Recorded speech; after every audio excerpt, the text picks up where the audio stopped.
So a formal welcome to this week's Wellbeing at Home event, and a big virtual hug to all of you who join us regularly. And it's very heartwarming, as I say every week, to see your familiar names and faces. And a warm welcome to those of you who've joined us for the first time, or are back like Rosa after a big gap. Re-welcome you back to the community. I do hope you enjoy your first event with us and come back to join us for other events. We run these events to give you the tools to empower yourselves to lead healthier and happier lives on a holistic level. And when I say holistic, I mean physical, mental, emotional, and for those of us who are inclined, spiritual. So, and that's how we kind of look at well-being as a big circle, a holistic circle. So well-being at home is an offshoot of Wellbeing Escapes. A lot of you know that already.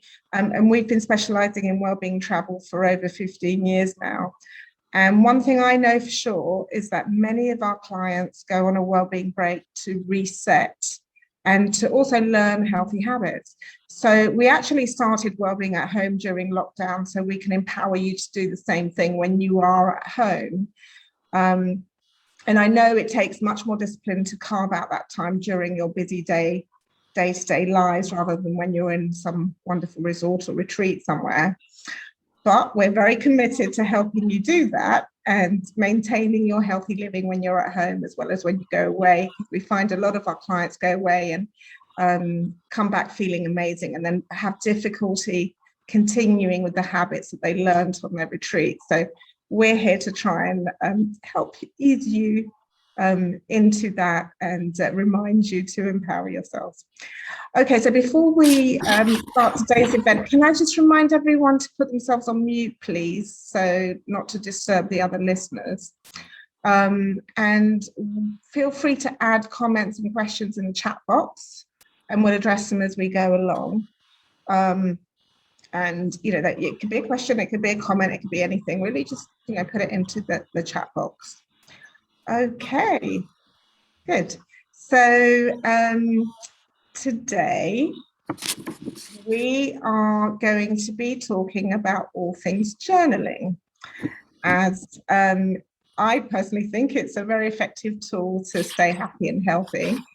So those of you who are regular to these events have got to know our transformational coach, Claudia Roth, who is right here with us, and who better to join us on this session than Claudia, as she's actually published her own self-love journal, which has been out on sale for, I don't know, quite a while now, I think. So I know some of our community have actually benefited from this book and bought it and worked through it. How long, when did you publish that, Claudia? I published that in just before the pandemic, actually. Exactly a week beforehand, because we had a big launch planned and that was obviously no longer possible.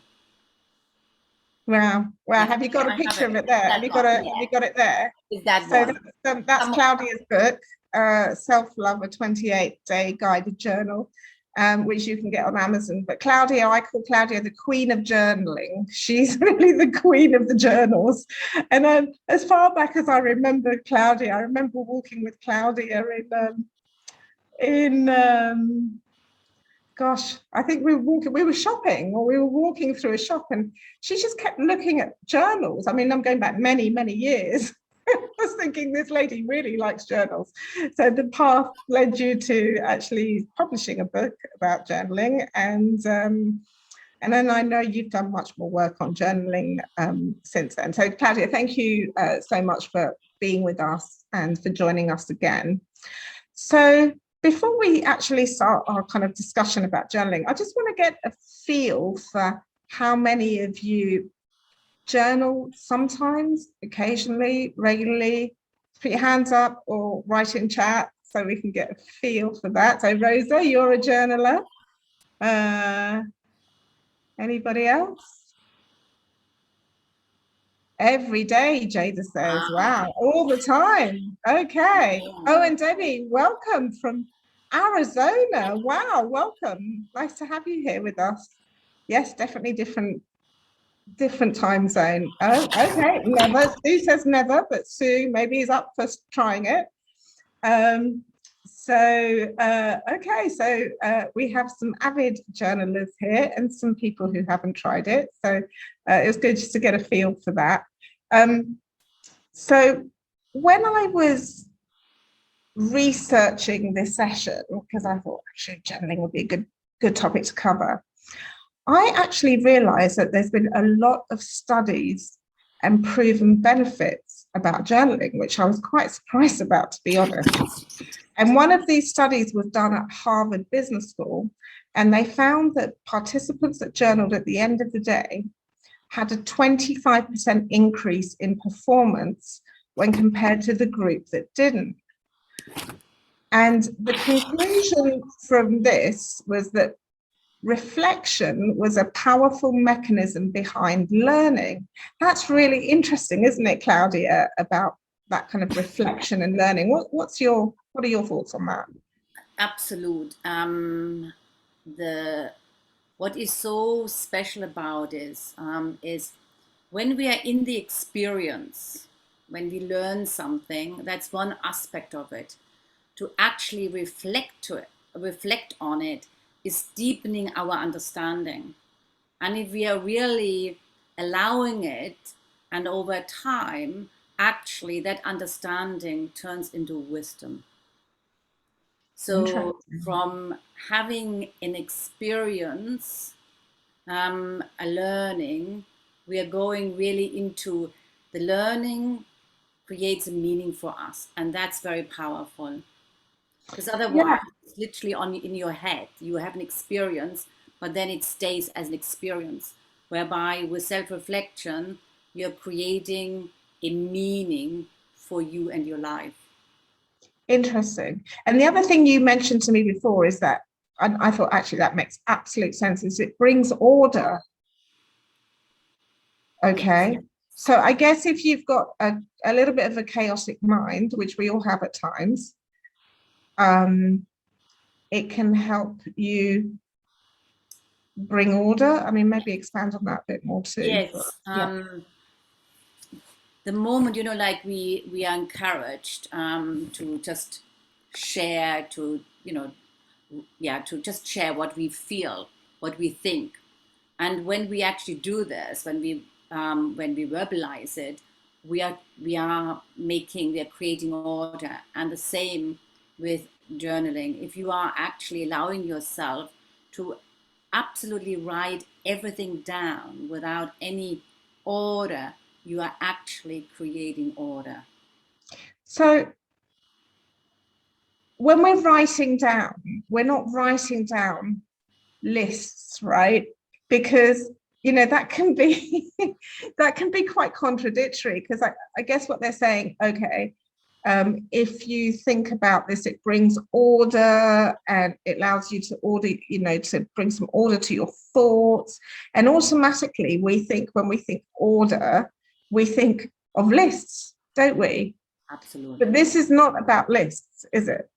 Oh no, actually, it's completely the opposite. The moment if you're starting with a list, you are not journaling.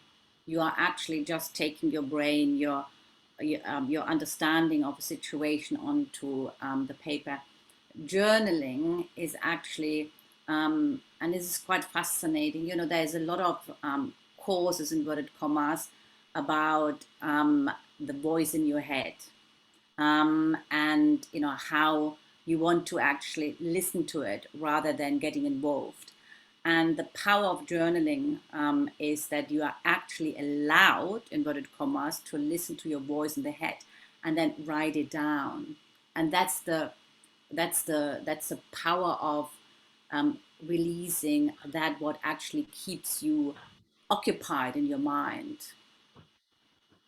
So So it's not, I'm just laboring this point a little bit, because it's not a brain dump then, right? Because a brain dump, a lot of people use that term, like a brain dump could just be all the things I've got to do, all the things I've got to do tomorrow. So at the end of the night, I'm going to write a journal. That's a to-do list, right? That's more like, just get clear with that. That is a to-do list. That's not journaling. So journaling is writing in kind of prose, just yes, free flow writing.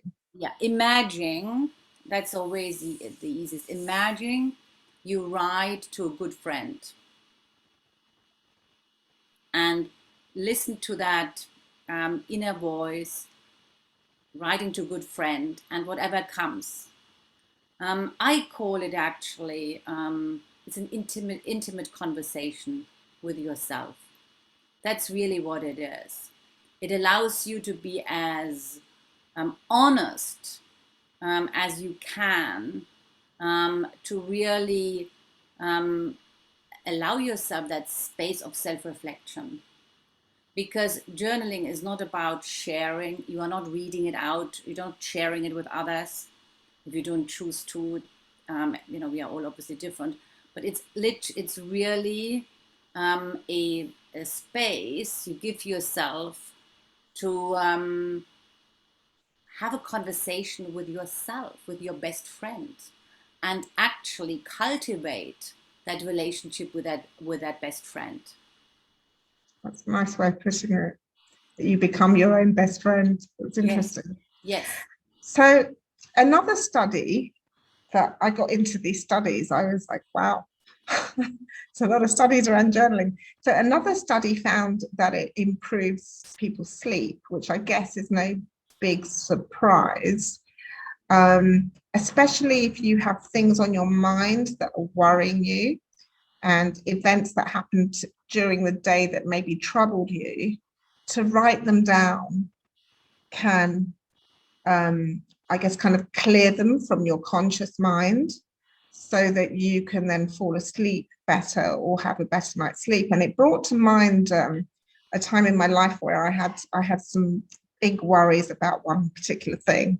And it was literally waking me up in the middle of the night. And I was having, I at the time I felt very let down by a specific individual. And I was actually having conversations in my head in the middle of the night with this person, like imaginary conversations. And I was winding myself up more and more and more, and I'm finding it harder to sleep, until one day instinctively, or one night, I should say instinctively, I felt like, actually, I should just write this down. And just through experimentation, really, I got up in the middle of the night and I wrote down all my grievances with this individual, all the issues I had, and why I felt so hurt and upset and all of these things. And lo and behold, I fell asleep straight afterwards. And I thought, wow, that's really, yeah, that was just really interesting for me. So when I read that study, I was like, okay, this absolutely does make sense. But it's not something many of us think to do. We just kind of go over it over and over. Has anyone else tried that or felt that at any point in their lives? Who's put some stuff in chat? Had the same experience as me? No. Okay, maybe it's just me. What do you think, Claudia? A journal can be seen as your treasure box, and the treasure box, you fill it with your whatever troubles you, anything joyful as well. It's your treasure box. It's your life. It's who you are, and you fill it, and you cultivate it, and you embrace it. And that's how why I really, cherish my journal. For example, I always have it next to me. For me, this is very important because that's a part of me. It's a snapshot of who I am with all my, fears, concerns, joy, aspirations at that moment in my evolution. And it's precious because it holds, it gives me strength, it gives me guidance, release. Journaling is known for emotional release. Journaling is known to release anxiety, and journaling is known open yourself to a deeper part of who you truly are. And that's the power of journaling. It's as Stella was saying, the studies are quite significant. I started without the studies. I was drawn to it because a very good friend of mine gave me a beautiful journal, and I started because I had it, and I thought, well, I should be starting it. And that's how my journey evolved, because I suddenly realized this is not only writing, this is it expands my own consciousness for who am I truly are. Yeah, that's really, really interesting. So there's some great comments in here. It's cathartic. Yes, Aurelie. Hello, Aurelie. Nice to see you. And Sarah's tried it. And Jada, now this is interesting. Jada says she had generalized anxiety disorder, and it helped to stop ruminating in the middle of the night. Like I said, yeah, it's just that it really does. I guess it's like kind of getting up and writing in the middle of the night. I just hadn't thought of it before. I think I was a bit desperate. But the other interesting thing, and I mentioned it in the newsletter that I sent out, because when we talked about journaling, I always remember when I was a child, I had this lovely little diary with a lock and a key, a tiny little key. I don't know, I think they were very popular with a certain age group, and we had them, and I used to have my little key. I used to hide my key and lock it away in my drawer, and I used to go to write in my diary when I was upset. In particular, it was interesting because it was almost like a soothing act for me, if I had a fight with a friend, or my mom and dad upset me, the first thing I would do, I'd go and get my little key out and start writing in there. And it felt like, as you said, as a release, as it was soothing.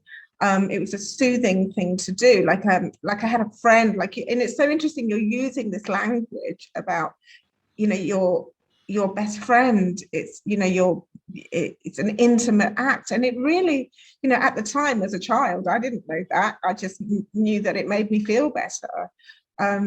But it's an instinctive thing. It's, and it's something that I actually has become very popular now, which is great if we can go back to that. But it then brought up more studies that kind of popped up, and it's so funny because I was chatting to Claudia about, sometimes people need studies to validate the things that we already know, like we already know this deep down, but we go, oh, look, this study from Harvard says that it's good, so it must be good, but we knew it was good before we read the study. But but there was a study actually about anxiety, negative thoughts, dealing with that, dealing with also trauma and stressful situations. So they used it as a tool for people who had gone through trauma and stressful situations. And I guess, the good thing about a study is they do it in like a clinical way, and then they can have the empirical data and measure that afterwards. So it really does help with that. And I then started thinking and reading about Anne Frank. And we talked about that too, didn't we, Claudia? Because Anne Frank, during Second World War, we know what she was going through because she wrote her diaries and wrote about all her issues in her diaries. And her father, he had stated that at the time. Also, her father said she wrote in her journal when she was upset or confused as a way of not troubling her family. So, and that was a really interesting point too, because I guess it could be an alternative to picking up the phone and speaking to a good friend if something's troubling you, or talking to someone close to you, your partner, or whatever it may be, to get that out. And it's another form of doing that. And I guess it's good for maybe people who are introverted, who don't want to share that with anyone, or people who are private. very private people, people who like to like self-reflection. Is this something you said to me? What do you agree with that? For me, in my case, for example, if I'm confronted with a problem or anything, I'm conditioned, or for me, it's natural to self-reflect first, because what I want to avoid is when I'm in that space of maybe finding solutions, I don't want to be influenced at that early stage by other people's opinion or perception, because I've learned that yes, whilst it's important to have conversation, get opinions, but really, who understands myself the best? It's myself. So through the act of journaling, I'm creating some understanding from my perception of reality. And when I feel grounded in that, then I'm reaching out, because then I feel I will get more, it's more valuable, the conversation will be more valuable for me, because I've done some, I have some basic understanding of where I am with that situation. That's how I personally, why I find it quite powerful at that early stage of an issue, to make sense of it before I reach out. And it's a good way then for you, or most people, to get to know yourselves, because a lot of us don't know ourselves, right? So we don't really know what's driving certain thoughts or feelings. Or so do you find when you write that you're getting to the bottom of what's making you feel that way? Yes, and what is quite interesting, when you do this regularly, you start to observe patterns in you. You may not even be aware of it, but the same story comes up again and again. And that gives you the awareness that something maybe is out of balance, or something needs to be addressed. So because it comes up regularly, your mind, your rational mind, then kicks in and gives you that awareness that this is an issue which is repeatedly coming up. So you can then decide, because you have that awareness, whether you want to do something about it. Yeah. And Yeah, that is but then you have to read it back, right? well, you don't. Because the act of journaling, this is a question I have for you, because it's almost like getting all your emotions, your feelings, everything down on paper. But then do you read it then Well, afterwards or not? that's very interesting, Stella. You may not be called to read it, because by writing it, by releasing it, very often that's what needs to happen, because you are releasing it from your consciousness, and you open yourself to another another aspect of life. So what personally, I very rarely read it, because I moved on. The moment you write it, you actually have gained the benefit, and often you move on. Some Very rarely do I read it. But coming to your first question, in order to pick up repeating patterns, you have to read it. Actually, that's not the case, because your subconscious mind recognizes, by writing it over and over again about the same situation, it recognizes the issue. So you don't have to read it, because what's happening is, journaling is really, if you really get into it, it's bypassing your rational mind. You are accessing a higher state of who you truly are.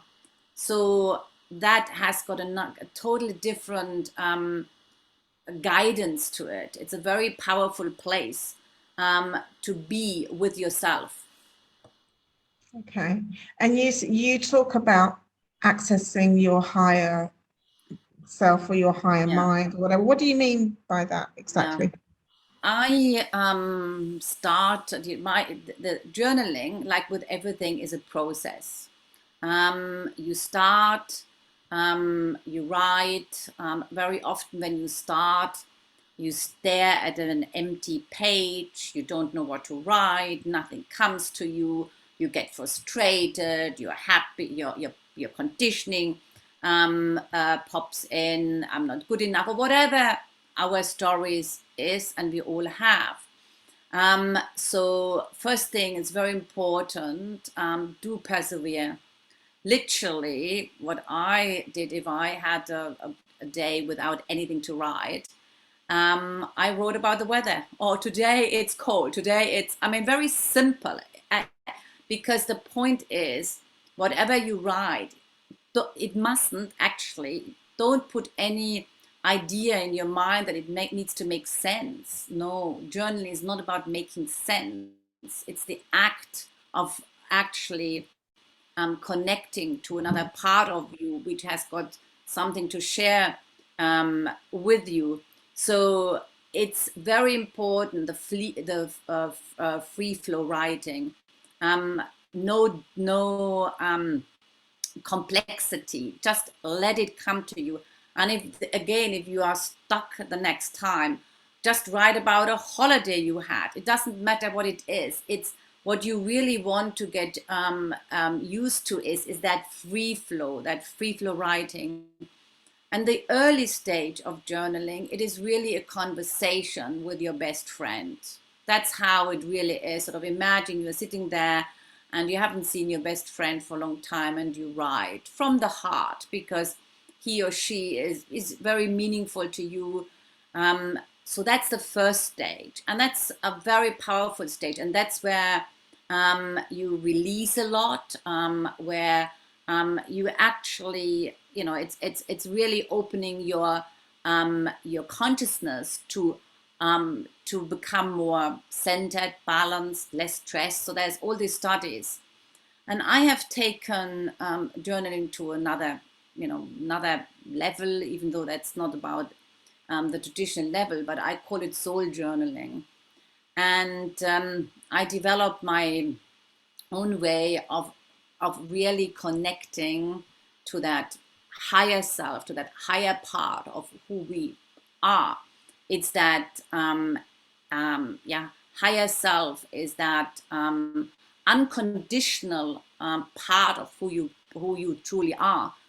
And very often, when we can call it, the feeling in your gut, in your heart. So we all have different ways of feeling that. It's that deep knowing which we all carry in ourselves, that deep knowing that maybe something is off, or you feel something. And this is an opening. It's almost like it's you could also call it channeling. It's actually what's happening is rather than you writing to a friend, the friend, your higher self, is writing through you. And that's where you actually tune into who you are truly are. And that's where you can start actually asking questions to your higher self. And that's when it becomes absolutely magical, because you're getting answers from source, from that space, from that energy which actually has only the best interest for you. And the moment you question, the moment you feel frustrated or anything like that, you know that your higher self is actually not talking to you. You know that you are in your personality self. Yeah, that's a lovely way of putting it. Actually, I love that your higher self is channeling your writing through you. And when you call your higher self, I call that my intuition, that deep knowing, that part of me that really knows. and where my mind, or as you call your ego personality, isn't limiting what my higher self is telling me, what my intuition is telling me. Yes, and I, first of all, Rosa, thank you for being so open, because we all have experience of that. I personally, I was very lucky. My mother never touched it because she knew that she would get into trouble, or I. But what is important is we need to feel safe. That's the key. The moment we do something, and we are opening our heart to our own selves, and we don't feel safe, we cannot have an honest conversation, because we are on edge that we are, inverted commas, found out. So we as adults, we need to really consider, number one is safety. So whatever that means, whether that journal needs to go into a special place, that's, everybody will know that. But safety is the most important thing, because otherwise we will not be opening ourselves to our best friend. We can't.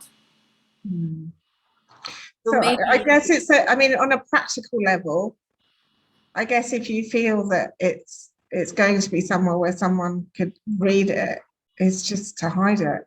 And I find myself doing that sometimes, not because I think anyone in my family is going to pick up and read it, but because I have been scarred from it in the past. So I will find somewhere to put it in a drawer underneath something else, and it's sad, but that's, I'm still, I still have that. It's interesting. But what I would like to say is, this is an experience in the past, and the power of that experience is to actually learn to become aware that this is the past, and we do not need and want to take the past in the present moment. So even, to start, if that's sort of like re-entry into journaling, to start reflecting on that thought. What do I need to do to feel safe now, that I can leave that issue in the past?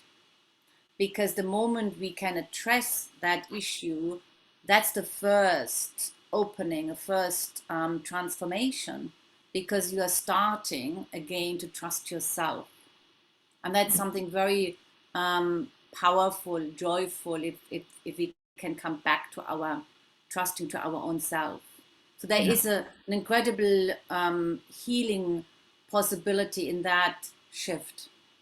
Wise words, Claudia. Thank you. Very wise words to remind us of that. Another question from Alison before we move on. Actually, I've thought of this one too before. Is it better to handwrite or type? Sometimes it's easier to type because we're so used to typing. So what's your view on that? Oh, no. The must is handwriting. That's really number one. Typing is not journaling. Typing is typing. We are not writing, we are journaling. And that's also a very important distinction. When you, it's the act, journaling is done through the act of writing, but what you are doing is you are not writing, you are having a conversation and you are noting it down. So never type. Type is not typing, is typing. Typing is Claudia feels very strongly about that, so let's listen to her. A lot of people, it's almost like we've forgotten how to write, because we don't write anything anymore. Everything is typed either on phones or on laptops or whatever. So writing, it becomes some almost arduous in a way, but if we could make it into almost like a ritual and take our time rather than What do you think about that, rather than scribble quickly, because everything's done in a rush and we have to write quickly, and then it's just uncomfortable? It's very important, especially in the beginning, that you set yourself time aside, because we all know how busy we are, especially now that we are transitioning into, sort of like a post-COVID time, and we can get really quickly lost in illusion again. So it's very important to start off, ideally for 21 days, with a kind of set time, and dedicate minimum of 20 minutes to 30 minutes. That's a long time to write, Claudia. Well, what you will find is that after a while, you will want to extend it, because um, it's such a beautiful, powerful act that your heart opens when you're doing it. So it's no longer, you shift the understanding of, oh my God, it's so long, to actually, it's such a precious time with myself. Is Um, it, is but it of similar to course, you meditation? can't you can't reserve 20 minutes for conversation with you to make you feel, make you feel better. That's a choice. It's a recommendation. It always depends. Everything depends on you, how much value you place on something, how important it is it. Because, it's very often I hear people saying to myself, or clients say, I don't have the time. That's okay. But actually, what you are saying to yourself is, this is not a priority for me right now. That's really what you are saying. So watch out when you say you don't have any time. Really, it's not a priority for you at that moment in time, and that's okay too. It's really knowing the intention behind something. So 20 minutes, ideally at a certain time of the day. Some people like to do it in the morning. That's me. As Stella was saying, evening has also its powers. It's it releases the day. So you will find your own rhythm. But that's very important to get into that state, because also you are tapping into a different way of it's something new, that that connection with your best friend needs to be cultivated. I mean, we know that a best friend doesn't happen overnight. A best friend, a relationship with a best friend is maturing. It takes time. You cultivate it. You spend time with your friends. You have a conversation. You start off with a superficial conversation, and then as you feel more intimate, you've also, and feel more secure and more comfortable, you are starting to open yourself. And that this is exactly with journaling. You are developing, you're cultivating your relationship with an aspect of who you are, and it doesn't happen overnight. That's such a great analogy, cultivating a relationship with your best friend. I think you've created a perfect analogy there to this process, because as you say, it starts off maybe the superficial friendship, and then it starts to grow and grow over time, and the more time you spend with it and love it, the better it gets. And the superficial friendship is the holiday experience. That's, yeah, but with a friend, you also talk about superficial things. So that's the same when you start journaling.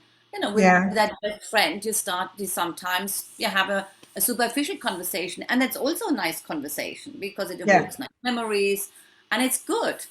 So not all journal entries need to be deep, reflective thoughts. They could be anything. They Yes. could actually be, and it's the other interesting thing I wanted to touch on was because we've talked about how journaling helps with anxiety and stress and trauma, but it's also can be quite joyful, as you say. And you can actually write down things that have brought you joy and happiness, and allow you to home in on those and that feeling of happiness, and almost like extend that feeling. Yeah. And that's the beauty about journaling. If you for example, if gratitude is another aspect, let's say you discovered the joy for gardening as an example, and if you journal about that joy of gardening, you are actually, what you're doing is you are deepening your consciousness in that, with that aspect of joy. So what you're doing is you are cultivating these emotions, and you anchor them more deeply in your own being. And that's the power of journaling.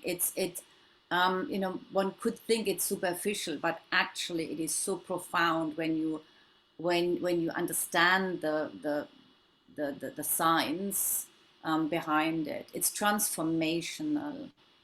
Yeah, it definitely sounds like it. So, we talked about morning and evening. It could be either morning. It doesn't really matter. It depends what suits you and what's right for you. Debbie mentioned morning pages. Morning pages is interesting, isn't it? Because that's just like it's the same stream of consciousness. As soon as you wake up, the first thing you do is just write whatever comes into your head or into your feelings or emotions. Well, how does it differ to morning pages journaling, or is it the same? It's relatively, it's the same in a certain way, because what you want to avoid that, you are in a clear, in a balanced state of presence. So for me, for example, I prepare before I journal. I meditate. That's the way I do it. So that relationship with that higher aspect can be as pure as possible. Because if I were to do it during the day, obviously there's a lot of thought, a lot of distractions coming. So the morning pages is allowing you to put your thoughts, writing your thoughts on paper, and that's the early stage of journaling. That's really what it is. So for you, it's a sacred ritual, so to speak, Yes. because I've seen how you do it as well. I mean, Claudia does it beautifully with the meditation, but she sets up the space, so it's so beautiful with flowers and everything, and it makes you make it into a sacred act, so to speak, which is lovely. I mean, I don't know how many of you will associate with what I'm about to say, but I dip in and out. So I will have maybe a couple of weeks where I'll do it every day, and then I'll disappear for a month, and then I'll come back. And I feel like I use it a little bit superficially as a form of release and, to overcome stress and to let that go.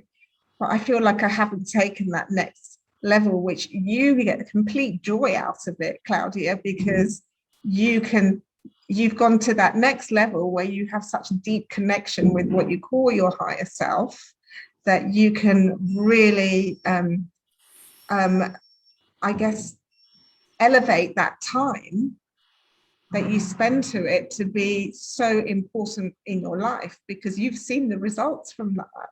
Yes. And I think this is probably a good time now to talk about the process that you've set up, because you've created a soul journaling process, haven't you, from your own experience when you started off publishing your book and then continuing with your experience.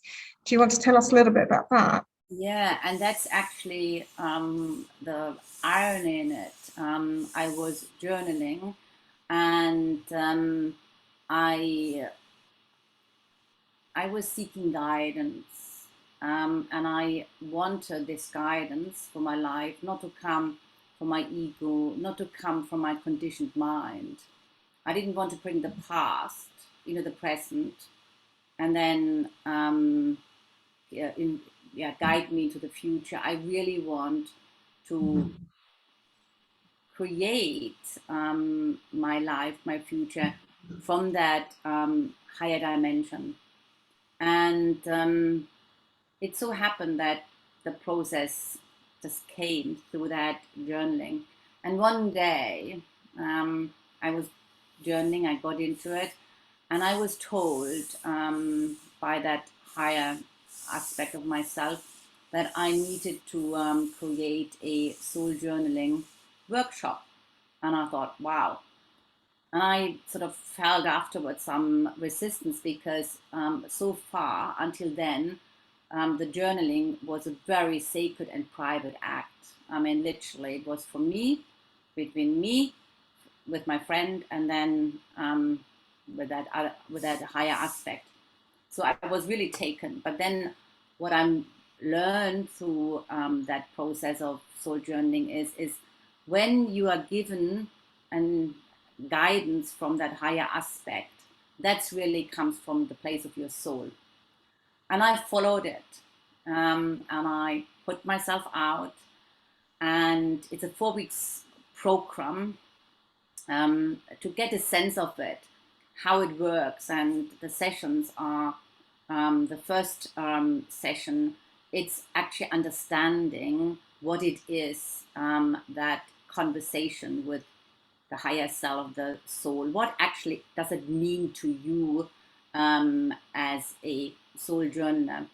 And also, what we do in this session is to clear any beliefs around it, because very often people actually hold beliefs, I can't do this, or I don't believe in it, or whatever it is. But you are actually called to the experience. So it's that duality, and we release that. The second session, I've developed a 6-step process, a guideline to communicate with your soul. We go through that, and in between every session, I suggest a little homework, if one wants to do that. And in the third session, you will learn a technique how to open yourself to your higher guidance, and then the magic starts. And we practice asking questions, and we learn to distinguish between the voice of your soul and that of your mind.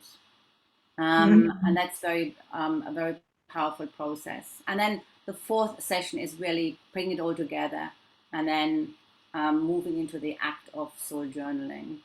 It's a really beautiful process. It sounds incredible. So it's like it's definitely a tool for self-development, right? This is definitely a tool. It's more than just writing a diary and putting your notes down and your thoughts and whatever. This is using it as a tool to develop and connect with yourself, as you say, your soul. It's fascinating, and that you do it through this process, that you can. And then, I love the fact that you say that you move beyond the conditioned mind, because so much of what we do and what we say and how we live our lives and our day-to-day practices are from our conditioned mind. And I guess another way of working, it's actually quite difficult to work that out. Like, what am I doing that's conditioned, and what am I doing that's really me, and this is a tool, a way to work that out. Exactly, Stella. Very good. Yeah, it's bypassing the traumas, inverted commas, of life through our conditioning, through our beliefs, through we are in that capacity of our bodies on this earth right now. And it's that opening to another dimension, but it's actually that who we truly are. And that's the paradox. It's really tapping into that space of universal love, whatever the words are. But it is that part of who you truly are, and you are receiving guidance from that part, which is it's a gift to each of us who discovers that journey. It's a gift. Okay. Yeah. Wonderful. Well, what we'll do is we'll share details of the course. We'll put that up, and we can set some dates and share details if everyone wants to sign up. what they can, and then we'll put some more information in around that. Is there any questions before we close, or any comments, or anybody wants to take themselves off mute and share anything at this point? We've got a few minutes left. No pressure, don't worry. If not, you can write it in your journals. And maybe what I would like to share as another aspect of journaling is we created a book called I'm Every Woman, and these are 15 incredible life stories. And that's another way of journaling, going deep within our own lives. And that aspect of journaling is a deep healing process. So there are different, different focused. Journaling has got different focus, as we have discovered. Yeah, one day we'll share more about the I'm Every Woman, and it's a great project initiative that Claudia spearheaded and brought together 15 women who wrote a chapter about their lives.